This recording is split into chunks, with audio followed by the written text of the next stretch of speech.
അസ്സലാമു അലൈക്കും റഹ്മത്തുള്ളാഹി വബറകാതുഹു. മിർഷാസ് ബിൻ ഖൈസ് എന്നോ മറ്റോ ആയിരുന്നു ആ യഹൂദ വയോധികൻ്റെ പേര്. അയാൾ പറഞ്ഞതനുസരിച്ച് ഔസും ഖസ്റജും തോളുരുമ്മി ഇരിക്കുന്ന മജ്ലിസിലെത്തിയ ആൾ ബുആത്ത് യുദ്ധത്തിൻ്റെ കാര്യം പറഞ്ഞു. അന്നുണ്ടായ വിഷയം എന്തായിരുന്നു എന്ന് പറഞ്ഞു. അന്ന് ഓരോരുത്തരും തങ്ങളുടെ എതിരാളിക്കെതിരെ ചെയ്തതും അനുവർത്തിച്ചതുമായ നീക്കങ്ങൾ പറഞ്ഞു. അന്ന് രണ്ടു ഭാഗത്തും ചിന്തിയ ചോരയെക്കുറിച്ച് പറഞ്ഞു. ഇതെല്ലാം കൂടി ആ സദസ്സിൽ ഒരു ഓർമ്മയായി പെയ്തിറങ്ങിയപ്പോൾ സ്വാഭാവികമായും ചിലരുടെ മനസ്സിലൊക്കെ എരിവ് ഉണ്ടാകാൻ തുടങ്ങി. അവർ അത് പറഞ്ഞു. ചിലപ്പോൾ സമാധാനപരമായി തങ്ങളുടെ ഭാഗം ന്യായീകരിക്കാൻ വേണ്ടി പറഞ്ഞതായിരിക്കാം. പക്ഷേ അപ്പോഴേക്കും ഔസിലെ ആൾ ചാടി വീണു, അതിന് തിരുത്തു പറഞ്ഞു. അപ്പോഴേക്കും ഖസ്റജിലെ ആൾ അതിനനുബന്ധം പറഞ്ഞു. അതിന് പിന്നെ ഔസിലെ ആൾ മറുപടിയാണ് പറഞ്ഞത്. അങ്ങനെ ചോദ്യമായി, മറുപടിയായി. പിന്നെ പതിവിലും ശബ്ദം ഉയരാൻ തുടങ്ങി. ഇടക്ക് ഒരാൾ എഴുന്നേറ്റു. അപ്പോൾ രണ്ടാമത്തെ ആൾക്കും എഴുന്നേൽക്കേണ്ടി വന്നു. അവർക്കിടയിൽ ശകാരമായി, അവർക്കിടയിൽ ശണ്ടയായി. മാത്രമല്ല, അവരിൽ ഒരാൾ അവസാനം പറഞ്ഞു, ഇപ്പോഴും നിങ്ങൾ ഇതേ നിലപാടിലാണ് എങ്കിൽ പുറത്തേക്കിറങ്ങൂ, കാണിച്ചു തരാം ഞങ്ങൾ എന്ന് പറഞ്ഞു.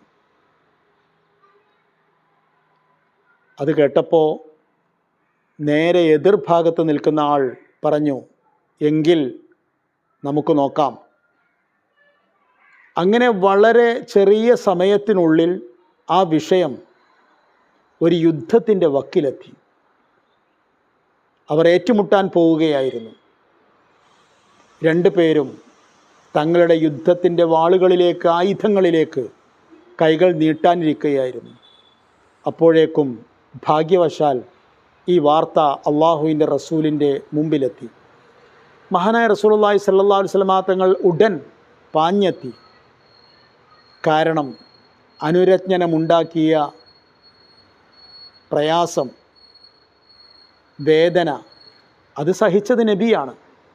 താൻ അത്രമാത്രം ആത്മാർത്ഥമായി ആഗ്രഹിക്കുകയും അത്രമാത്രം കഷ്ടപ്പെട്ട് ഇവർക്കിടയിൽ അനുരജ്ഞനം ഉണ്ടാക്കി തീർക്കുകയും അവരെ ഒരു ഉത്തമ സമുദായമായി, അൻസാറുകളായി മാറ്റിയെടുക്കുകയും ചെയ്തതായിരുന്നു. അത് ഇങ്ങനെ സരളമായി തകർത്ത് തരിപ്പുണമാക്കുന്നത് നബിക്ക് അസഹനീയമായിരുന്നു. അതുകൊണ്ട് നബി സല്ലല്ലാഹു അലൈഹി വസല്ലം തങ്ങൾ കണ്ണുകൾ ചുവപ്പിച്ച് പറഞ്ഞു, നിങ്ങളെന്താണ് ഈ ചെയ്യാൻ പോകുന്നത്?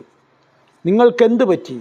അല്ലാഹ അല്ലാഹ അബിദഅവൽ ജാഹിലിയ, അല്ലാഹ അല്ലാഹ, അള്ളാഹുവിനെ സൂക്ഷിക്കണേ സൂക്ഷിക്കണേ.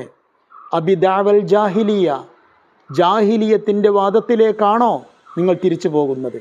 വ അന ബൈന അൽഹുരിക്കും ബഅദ അൻ ഹദാക്കും ലിൽ ഇസ്ലാം, നിങ്ങളെ ശാന്തിയുടെയും സമാധാനത്തിൻ്റെയും ശാദ്വല തീരത്തിലേക്ക്, ഇസ്ലാമിലേക്ക് എത്തിച്ചേർത്തതിന് ശേഷം നിങ്ങൾ വീണ്ടും ജാഹിലിയത്തിൻ്റെ വാദത്തിലേക്ക് തിരിച്ചു പോവുകയാണോ എന്ന് നബി സല്ലല്ലാഹു അലൈഹി വസല്ലം തങ്ങൾ പറഞ്ഞു.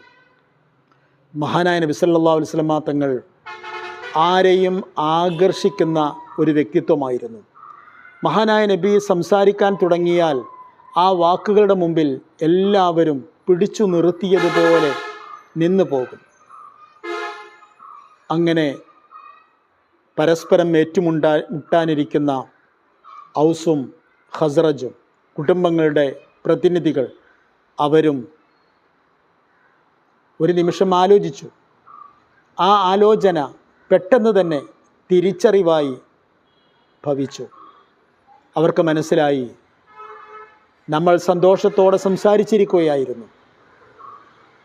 നമ്മളെല്ലാവരും ഒന്നിച്ചു നിൽക്കുമ്പോൾ ഉണ്ടാകുന്ന സന്തോഷങ്ങളായിരുന്നു നാം പറഞ്ഞതെല്ലാം, അയവിറക്കിയതെല്ലാം. അതെല്ലാം ഒരു നിമിഷം ഈ അവസ്ഥയിലേക്ക് മാറിയതും മറിഞ്ഞതും ആ ഒരു ജൂതൻ വന്ന് ബുആത്തിനെ ഓർമ്മപ്പെടുത്തിയവരായിരുന്നു. അതുകൊണ്ട് ഇത്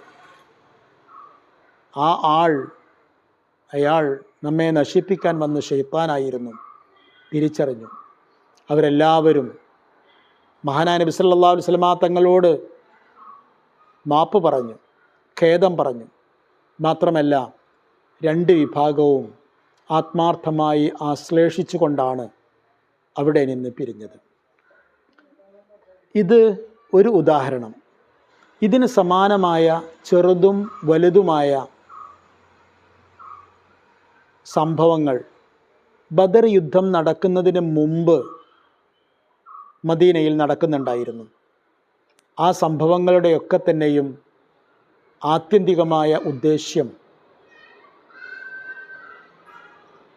മദീനയിലെ പുതിയ ജനസമൂഹത്തിനോടുള്ള ഈർഷ്യത പ്രകടിപ്പിക്കുക എന്നതായിരുന്നു. മഹാനായ നബി സല്ലല്ലാഹു അലൈഹി വസല്ലമ തങ്ങളും സഹാബിമാരും ഇത് മനസ്സിലാക്കുന്നുണ്ടായിരുന്നു. പക്ഷേ അവർ ക്ഷമയുടെയും സഹനത്തിൻ്റെയും പ്രതിരൂപങ്ങളായിരുന്നു. അതുകൊണ്ട് അവർ അത്തരം സംഭവങ്ങളെയെല്ലാം വെറും ഒറ്റപ്പെട്ട സംഭവങ്ങളാണ് എന്ന് കരുതി മാറി നിന്നു. അതിനിടയിലാണ് ബദർ യുദ്ധമുണ്ടായത്. ബദർ യുദ്ധത്തിൽ ഐതിഹാസികമായ വിജയം നേടിയതോടുകൂടെ മദീനയിലെ ജൂതന്മാർ അസഹിഷ്ണുത പ്രകടിപ്പിക്കാൻ തുടങ്ങി. അവർ അസ്വസ്ഥരായിരുന്നു. ഇസ്ലാമും മഹാനായ നബിയും മുസ്ലിം സമുദായവും മദീനയുടെ മണ്ണിൽ പുതിയ ഇതിഹാസം രചിക്കുന്നത് അവർക്ക് അചിന്തനീയമായ കാര്യമായിരുന്നു. അതുകൊണ്ട് അവർ അവരുടെ നിലപാടുകൾ കടുപ്പിക്കാൻ തുടങ്ങി. പറയാം. അസ്സലാമു അലൈക്കും വറഹ്മത്തുള്ളാഹി വബറകാതുഹു.